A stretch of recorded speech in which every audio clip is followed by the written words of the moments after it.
us too, we apply this stuff to ourselves every day, and we're not perfect, but we strive. I want to say that to the folks that are listening too. Rudy is the epitome of that. At 30 years old, I mean, this dude he just has such a fire for life, a passion.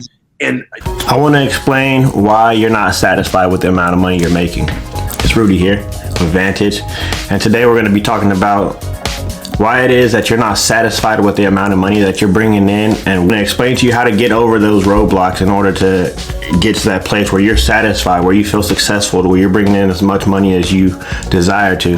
And a lot of it has to do with just up here in the mind and the way that you're thinking about things. And so for starters, I want to talk about how the way that you perceive money and the way that you view it, and especially with others who have it, if you have any type of negative beliefs towards people, like people have money and they're rich, they're just, mean, lousy people, they're ignorant, they don't care about anybody. So if you start flooding your subconscious mind with these thoughts and these feelings of negativity towards money and people who have it, you yourself are going to do things to avoid becoming a person who has money, because at the end of the day, logically, why would you want to become somebody that you resent? So you have to be careful with the way that you think about money. Not all people who have money are rude, ignorant people who don't care about people. There's a lot of people who make a lot of money that do a lot of great things. They do a lot of great services for others in need.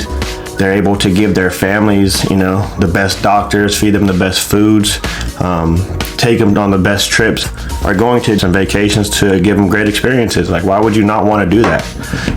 It doesn't make you a bad person for you to want money. But you do also have to be careful with how much that love of money that you have consumes you. And that's what it talks about in the Bible. It's talking about the love for money, not the desire to want more of it. When you're putting money above all else, if that's without money, you can't be happy, you got some internal exploring to do.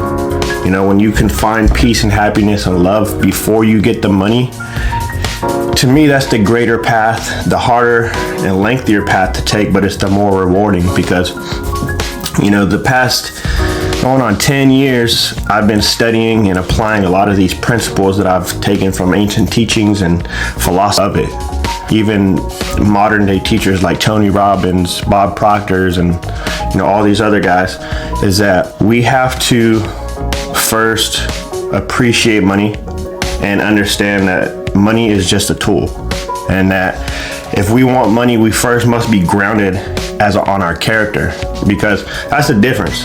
I'm going to teach you guys how to make money and be successful by first being grounded as a person, because then you'll be rooted in, just like a tree is into the ground.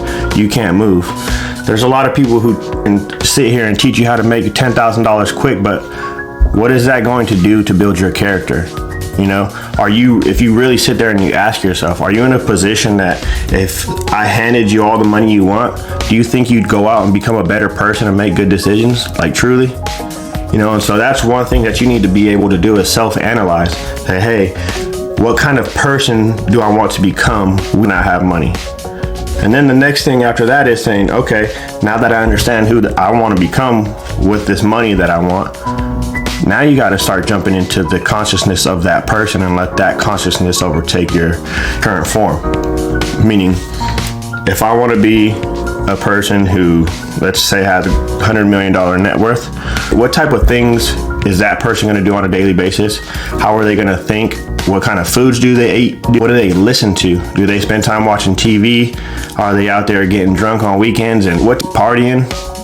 It's these types of things that you really have to analyze and take in and ask yourself, like, at the end of the day, if I was given all the riches I wanted, am I really ready for this? And if you get to a place to where you can answer yes, now you're going to be more open to receiving a lot of that money.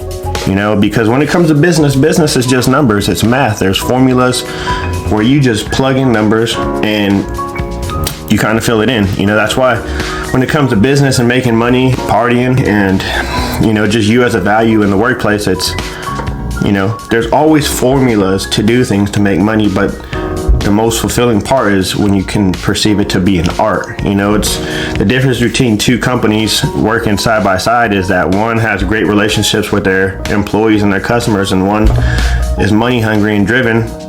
It's pretty apparent which company's probably going to do better and have a longer existence. It's the company that cares about their employees and their customers and treats them with great relationships, but they can have the same products, pay the same rent each month, all their expenses are the same, but just that one difference is going to be the difference between one company lasting a long time and one, having to shut down.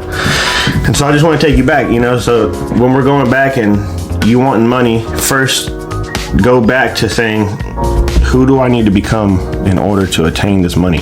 That's one of the most important parts. And then, like I said, what does money mean? What does having a lot of money mean to you? Go back to thinking about the other people, just to me, one of the best things that I heard is that money is only a tool, and that's it. It provides us the ability to have freedom and do things that we desire and love. And I don't think that there's anything wrong with that. Honestly, I think that God intended it to originally be that way. But with everything going on and how we were never taught to understand that or even accept that thought, that's just how I feel about it. And when you work with me, this is the fundamentals that we're going to implement into you. So that way, we need to get you guys ready to be able to accept money. And that way, once you're able to accept, it's going to start flowing, and it's inevitable. That's how this whole process works. And I'm just excited for everybody who's out there who's ready. And if this message is finding you, it's for a purpose. Feel free to reach out. We'll have all the links to booking out a one-on-one call. It's a free hour consultation where we can sit down and go over all of the things, all the roadblocks, whatever you think's not working. And I'll help you implement some systems and strategies to take it forward. So thanks for watching. We'll see you guys in the next video. Us too, we apply this stuff to ourselves every day, and we're not perfect, but we strive. I want to say that to the folks that are listening too. Rudy is the epitome of that. At 30 years old, this dude he just has such a fire for life, a passion, and you're not one of those ones who sit on the sidelines.